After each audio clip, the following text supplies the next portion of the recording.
There you go.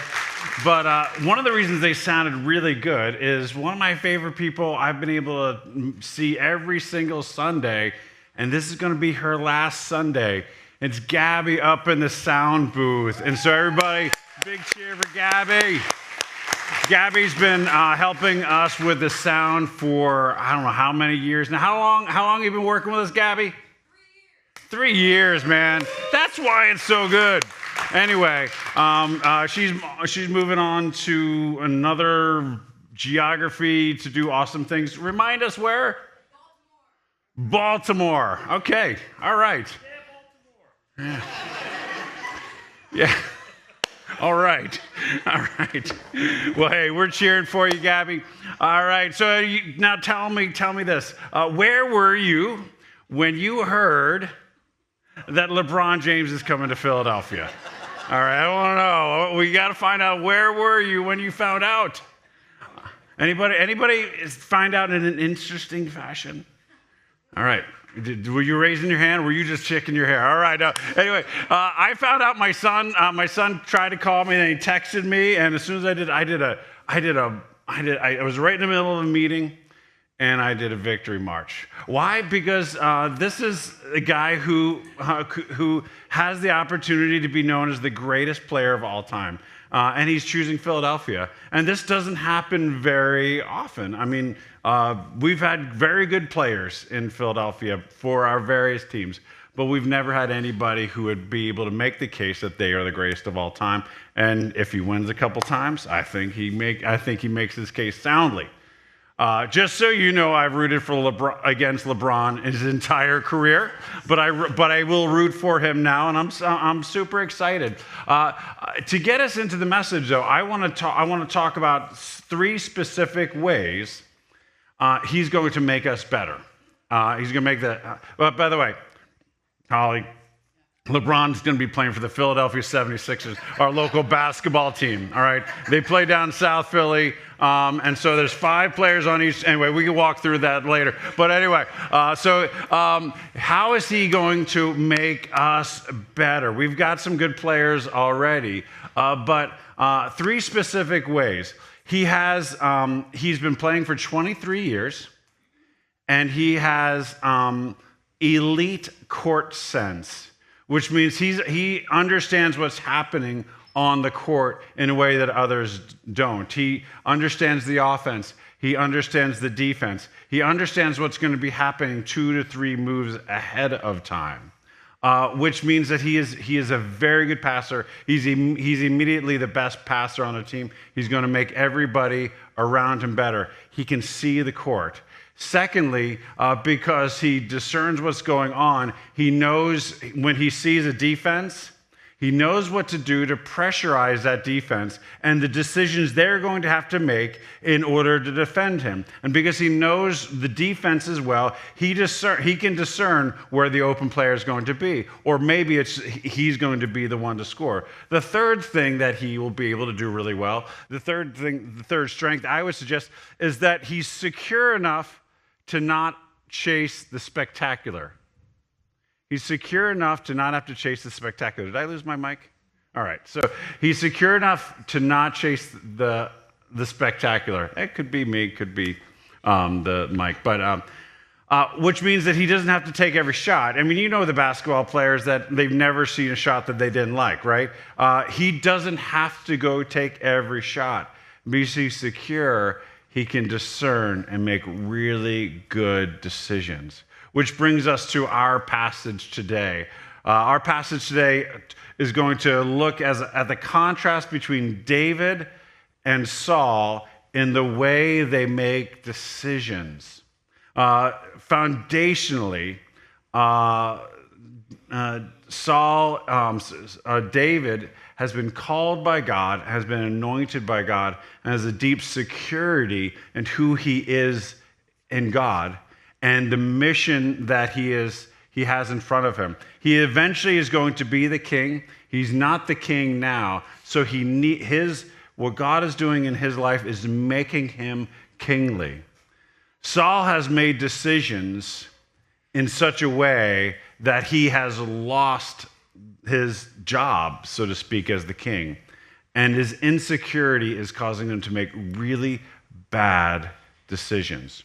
We're in the middle of a series called What Happens After. When God begins moving in our lives, what often happens, what happens in David's life, when God moves in his life and calls him like, you're going to be the king, a whole bunch of scenarios are set into motion. That's going to start shaping his life, that are going to shape the situation around him. What happens in David's life becomes threatening to those around him. And all these sorts of circumstances start happening that are very similar to what happens in our lives when God begins moving. And so as we look at David and we look at the challenges of Saul and the contrast between David, the to-be king David and the current king Saul, we have a lot of practical lessons that we can learn, particularly when we understand them in light of who Jesus is. All right, so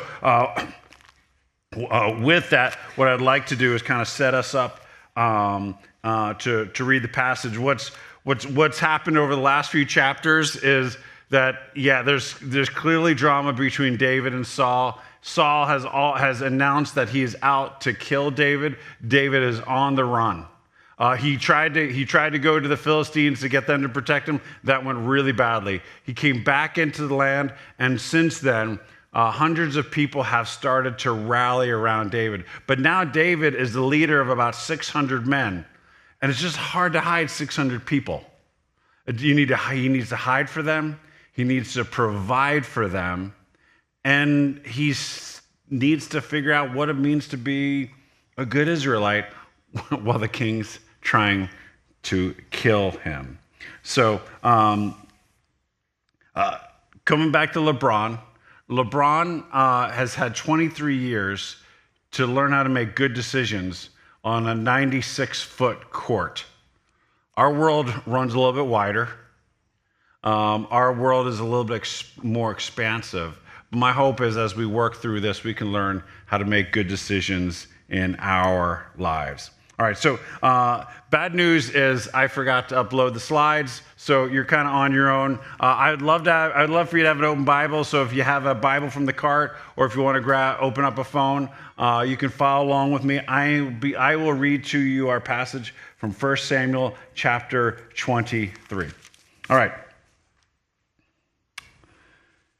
When David was told, "Look, the Philistines are fighting against Keilah and are looting the threshing floors." Threshing floors is where they sifted out wheat. It's where the grain to make bread would be stored. They're looting them. He inquired of the Lord, saying, "Shall I go and attack these Philistines?" Keilah was a town in Israel, in the land of Judah, and so he would feel a certain responsibility to protect it. And he had 600 men who might be getting bored. So he said, the Lord answered him, "Go attack the Philistines and save Keilah." But David's men said to him, "Here in Judah we are afraid. How much more then if we go to Keilah against the Philistines' forces?" Once again, David inquired of the Lord, and the Lord answered him, "Go down to Keilah, for I'm going to give the Philistines into your hands." So David and his men went to Keilah, fought the Philistines, and carried off their livestock. He inflicted heavy losses on the Philistines and saved the people of Keilah. Now Abiathar, son of Ahimelech, the high priest, had brought down the ephod down with him when he fled to David at Keilah. Saul was told that David had gone to Keilah, and he said, "God has delivered him into my hands, for David has imprisoned himself by entering a town with gates and bars." And Saul called up all his forces for battle to go down to Keilah to besiege David and his men. When David learned that Saul was plotting against him, he said to Abiathar the priest, "Bring the ephod." David said, the ephod is, I'm going to explain that in a moment, but it's the way the people of God sought out God in those days. David said, "Lord God of Israel, your servant has heard definitely that Saul plans to come to Keilah and destroy the town on account of me. Will the citizens of Keilah surrender me to him? Will Saul come down as your servant has heard? Lord God of Israel, tell your servant." And the Lord said, "He will." Again, David asked, "Will the citizens of Keilah surrender me and my men to Saul?" And the Lord said, "They will." So David and his men, about 600 in number, left Keilah and kept moving from place to place. When Saul was told that David had escaped from Keilah, he did not go there. David stayed in the wilderness strongholds and in the hills of the desert of Ziph. Day after day, Saul searched for him, but God did not give David into his hands. While David was at Horesh in the desert of Ziph, he learned that Saul had come out to take his life. And Saul's son Jonathan went to David at Horesh and helped him find strength in God. Don't be afraid, he said. My father Saul will not lay a hand on you. You will be king over Israel, and I will be second to you. Even my father Saul knows this. The two of them made a covenant before the Lord. Then Jonathan went home, but David remained at Horesh. All right, we could keep going. There's an awful lot going on here. But let's just start with this. Our decisions really matter. We trust in the providence of God, and we see certainly the providence of God involved in David's life here. And we can trust in that. And we trust in the gospel of grace, that God forgives our sins. He forgives all of our sins, every single one of them. And by his grace, he can cleanse us of all of our shame. And that is wonderful. But our decisions still shape our lives, and they shape how things play in life. The Apostle Paul, in the most grace-based letter of the entire New Testament, the book of Galatians, says this: do not be deceived. God will not be mocked. A man reaps what he sows. Bad decisions get bad results. Good decisions get better results.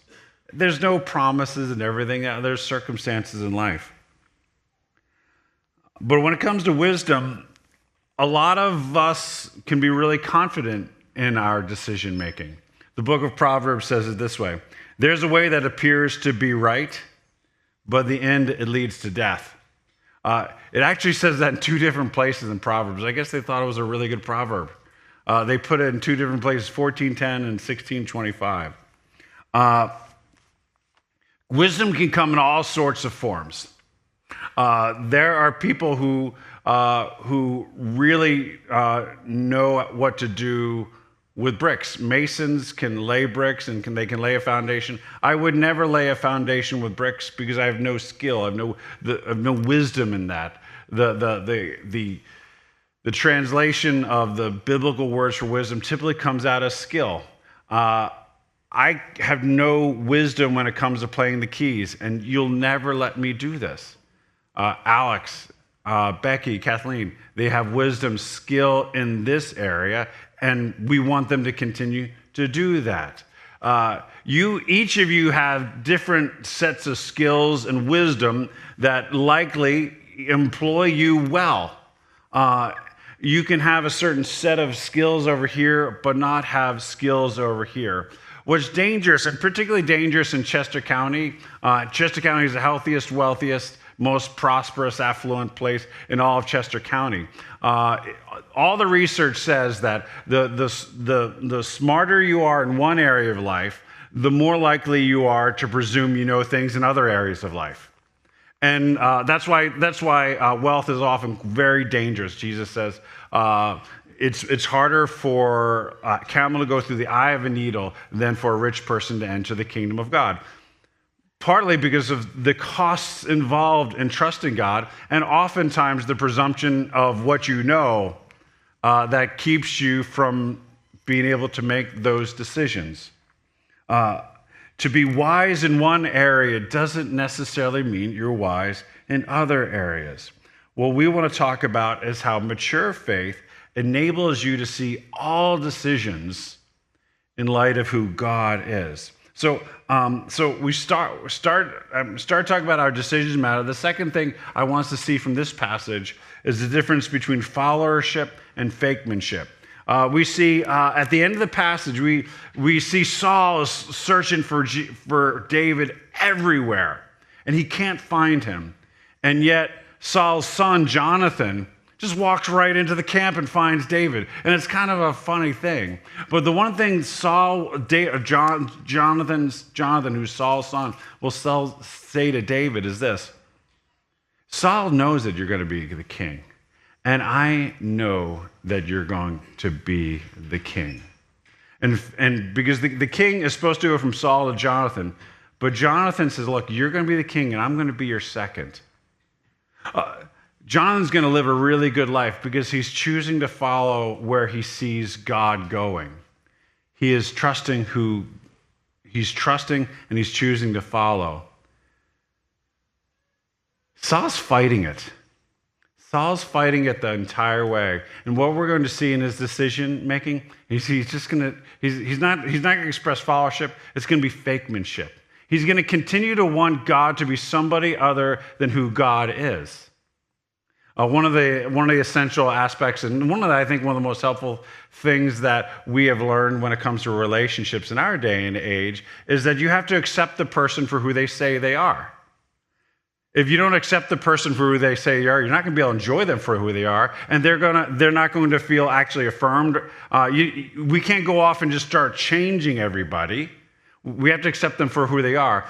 The same needs to be held true for God. We need to accept him for who he is and who he reveals himself to be. If we want God to be a certain version of God, we're not going to accept God. We're going to be regularly disappointed with God because we're actually not worshiping or following the God who he actually is. And so that's what you're going to see Saul. Saul's going to continue to say, God is this, and he's going to continue to be disappointed. And deep down, he knows what is true. All right, so this is the background that says that followership is going to be at the heart of true discernment and decision making. And so from this passage, let me walk us through two specific things.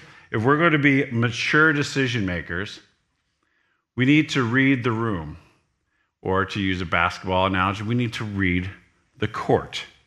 What LeBron does better than anybody else is he reads the court.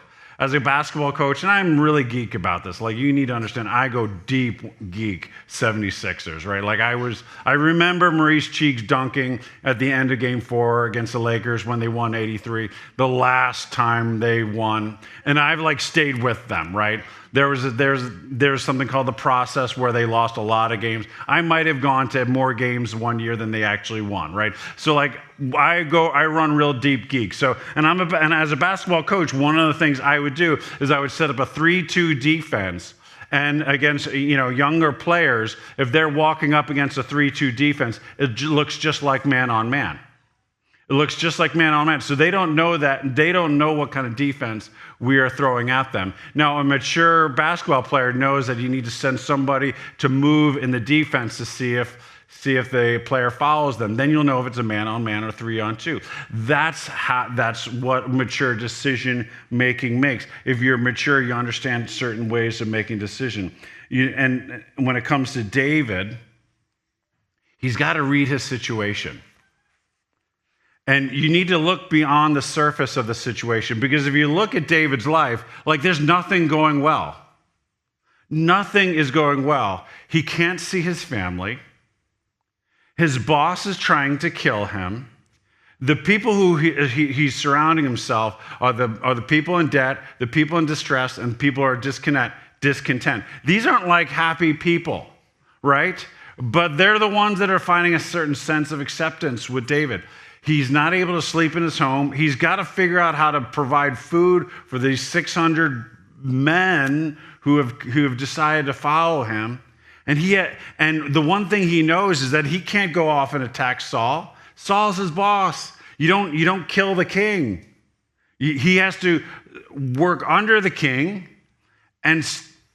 but he can't fight him. All of his circumstances say that things are going badly for him. And so the natural thing to say is that, okay, well then things are bad. I need to change them. But this is exactly what God wanted for him.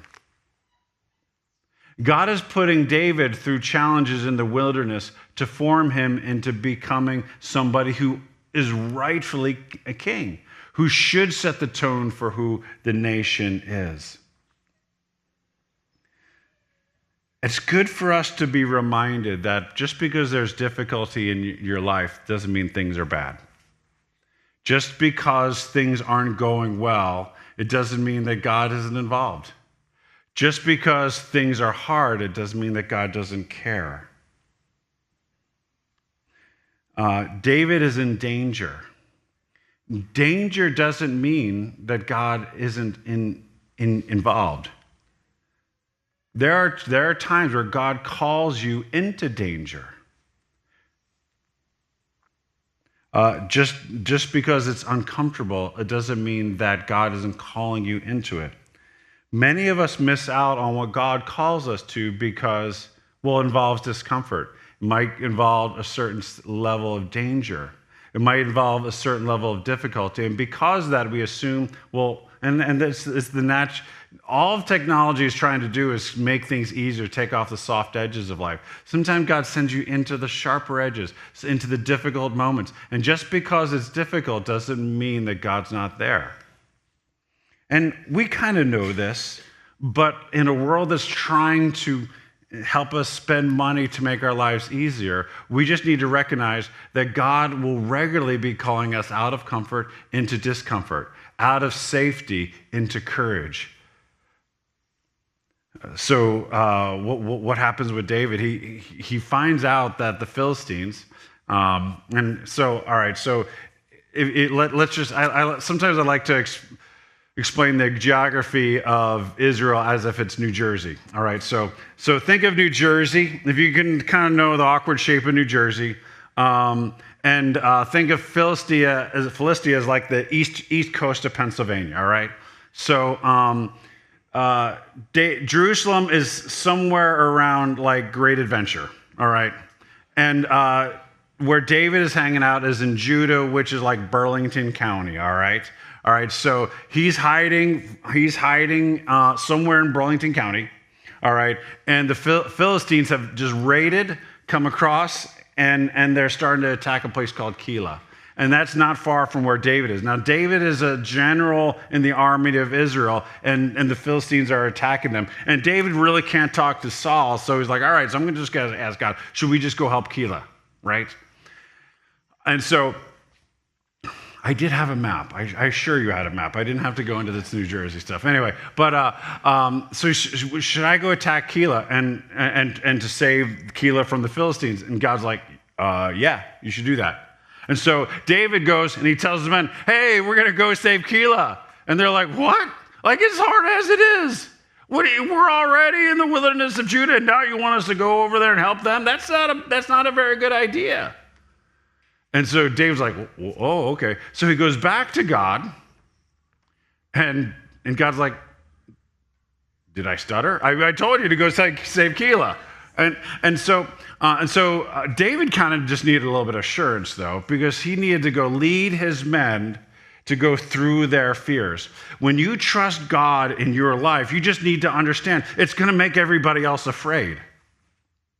Trusting God in your life will often break the status quo, which will change things for everybody else, and they will get upset. They just will. One definition of leadership is, as somebody explained, is disappointing people at a rate that they can handle, right?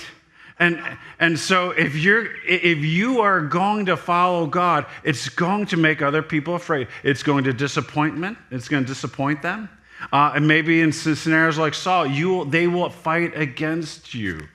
But if you believe that trusting God means everything is going to stay the same all the time, you will likely miss out on what God wants for you.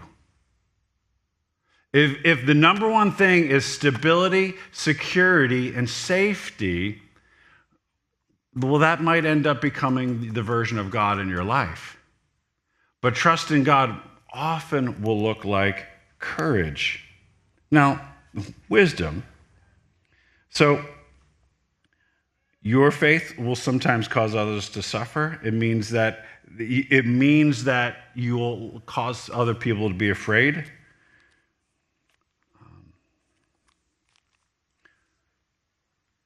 Because trusting God sometimes means moving from comfort to discomfort. But if you're only looking at your life through the lens of your own comfort, prosperity, and safety, you might not be seeing the room for what it is. You might not be seeing the court. What's the question to ask here is, what is God really doing in your life? What is God really doing in your life right now? I'll come back to that because it might not be what you're seeing on the court. All right. Because we need to kind of look at Saul, where Saul misses here. The interesting thing is, if you look at Saul's life, like he's killing it. Like he's united the 12 tribes of Israel. That has never happened like since Moses. It's been like 400 years. He united the 12 tribes. The economy's killing it. They got a great economy. He's got a great army.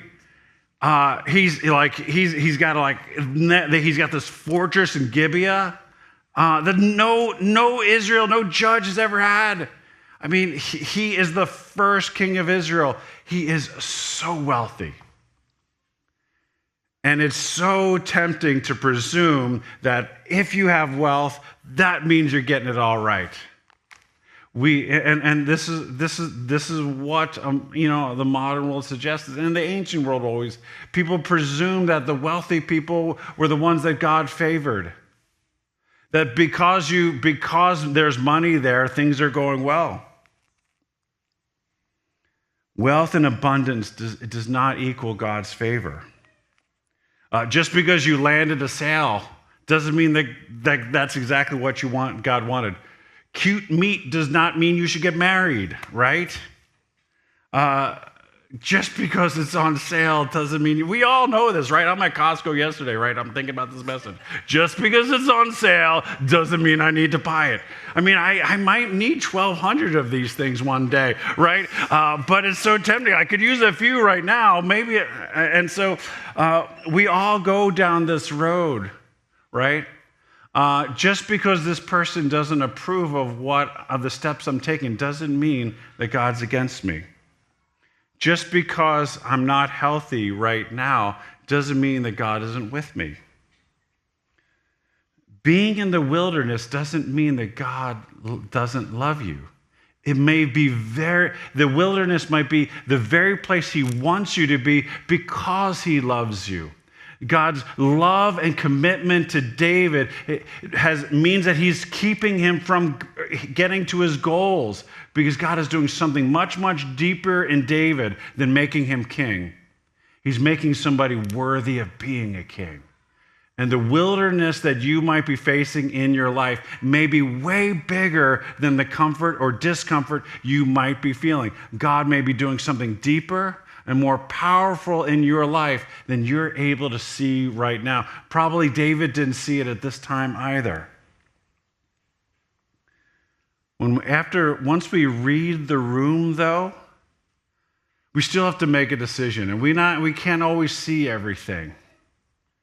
We have to, at some point, run the play. This is actually where I think LeBron James may be actually detrimental to the 76ers in the coming season. Like, there's no player in the NBA who you would suggest has better court vision and wisdom. But if there's anybody in the NBA who has the credibility to say, I don't think the coach has got the right play, and start making up his own ideas, that could be him. And if anybody in Pennsylvania would think that they're smart enough, wealthy enough, and brilliant enough to start making up their own plays and say, I don't know about what God has to say, it would be people in Chester County. We're the healthiest, the wealthiest. Surely we know best, right? Because we have the most money, we're probably the smartest people in the state. Because money, well, does it really mean wisdom?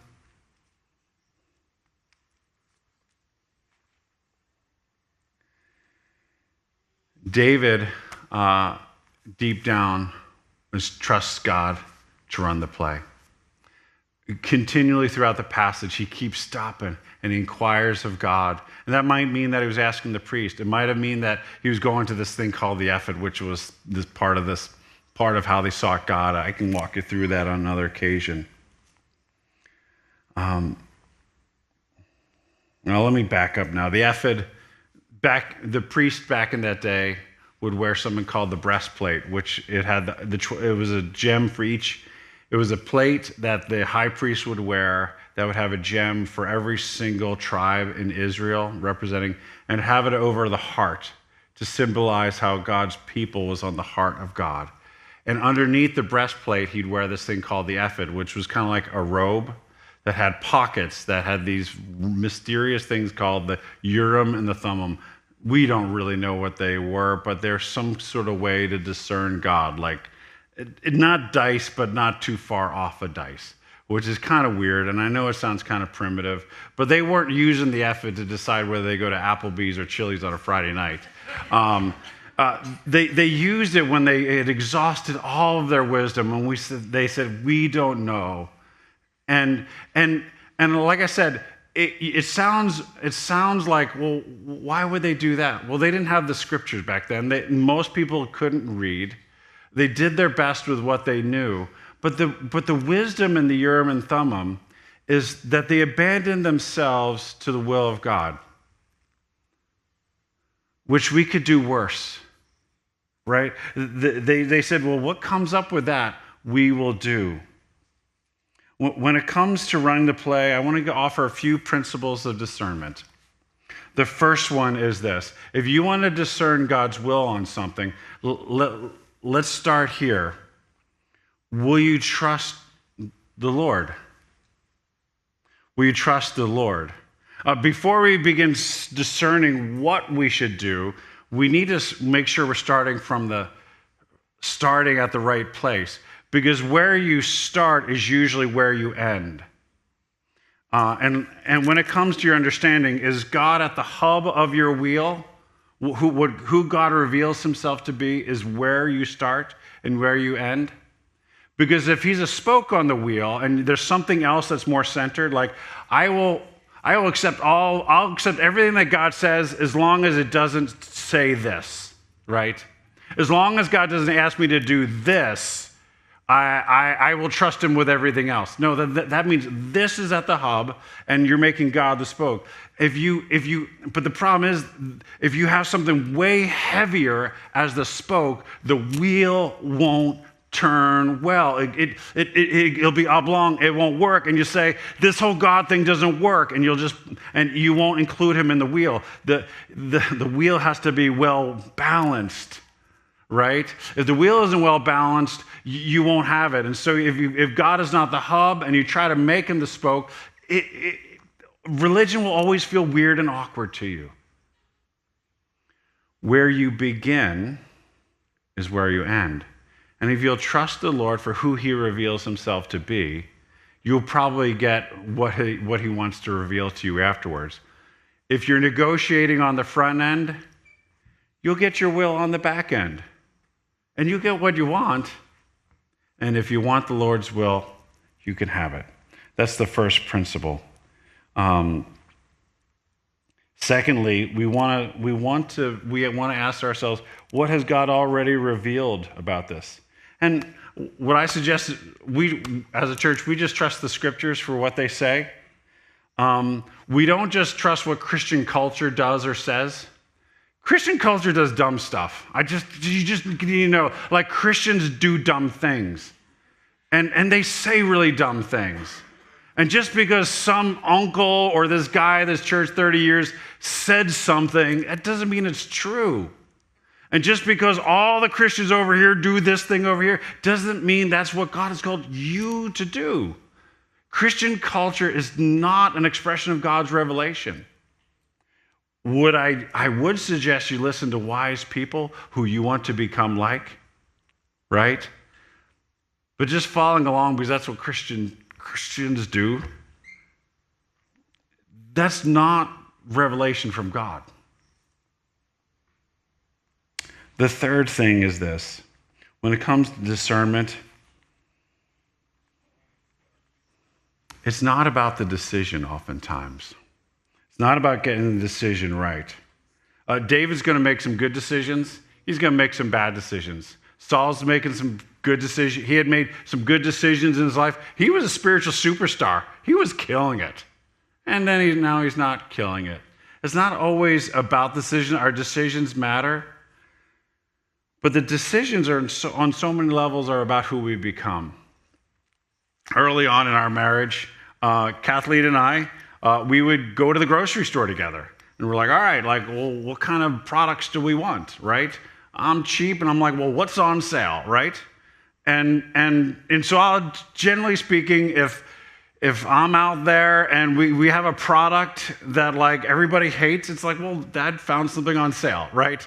And if there's on occasion a product that's, Mom brings home and it's like, I know that it costs more. I know that it matters enough to Kathleen that she's going to get the right product, right? So, we made a lot of our decisions together. And what ended up happening is by making those decisions together, we began to learn and trust each other. And as we began to learn to trust each other, our capacity grew and our love for one another grew. And early on, we made almost every decision with a lot of process. And over the years, our need to process those decisions is just lower because we know each other. I know what she's going to say. She knows what I'm going to say. We instinctively have worked through these things in such a way that we have a better understanding of each other. But still, life continues to bring us decisions. And yes, we've handled which brand of ketchup we're bringing home, right? We've worked through those things. Now they're bigger, and it's not about the decision for us. It's about whether we're going to make that decision together. It's whether I'm going to slow down and listen. It's whether she's going to understand where I'm coming from. It's whether I'm going to understand where she's coming from, because I'm a different person than this one she married. She's a different person than the one I married. Decisions continue to draw us closer to one another. Decisions for you and me when it comes to God are so much more about whether we're going to come close to Him, whether we're going to learn to trust Him. Kathleen and I have learned to trust one another.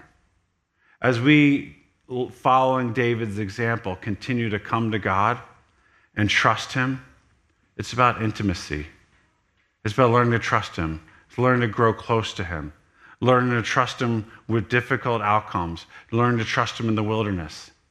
Learning to trust Him when things are really good. Is learning to trust Him to step out into discomfort. Learning to trust Him to step out into moments of courage. Learning to trust Him to face our fears. Trust Him that He's going to be with us when it's hard. When we found Him to be with us in our decisions in the wilderness, we will trust Him to step out into wilderness again for others, right? Discernment is about trust. Trust is about intimacy. And you just need to know Jesus experienced this very same thing. The difficulties of life hit Jesus as well. And he had to discern as well. Just like David said to the Lord, when David went to the Lord and said, are the people of Keilah, are they going to turn me over to my enemy? And the Lord said, yes, they will. You got to get out of there. When Jesus came to the Father and said, will my followers betray me and turn me over to my enemy? The Father said, yes, they will, but you're going to stay. You're going to stay. And Jesus had to process this. Because as it became very, very clear what the cost of redemption was, the cost of his mission was going to look like, he had this moment in the Garden of Gethsemane where the stress of what he was going to lose, the stress of the spiritual wilderness that was going to come upon him, created this sweat, a sweat that started pouring out of him. The stress of it literally broke his blood vessels, and he had tears of blood and sweat of blood, and he was literally broken in the moment of discernment where he was praying and saying, God, is there any other way? He was trying to discern because Jesus didn't have to go to the cross. But because of his love for you and his love for me,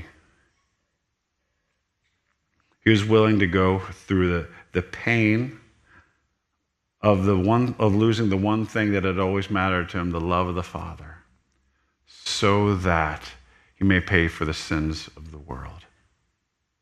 He had to discern a moment where he was going to pay the ultimate cost.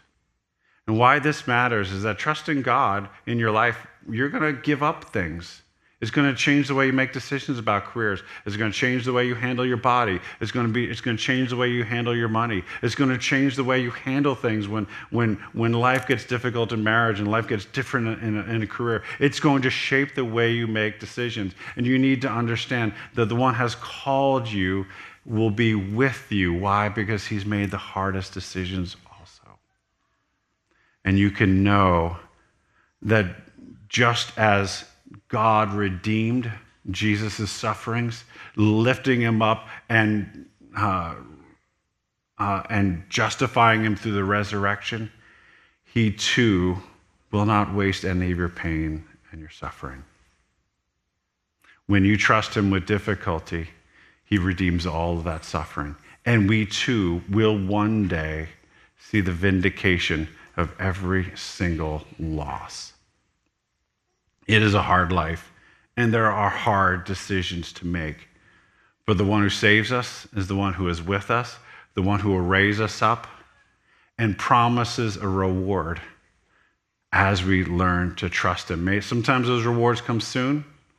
Sometimes, like David, we have to wait years or decades or even into eternity for them. But the promise is sure. He is with us, and in each decision, he can be with us to give us everything we need to make the decision and everything we need to bear the consequences of it.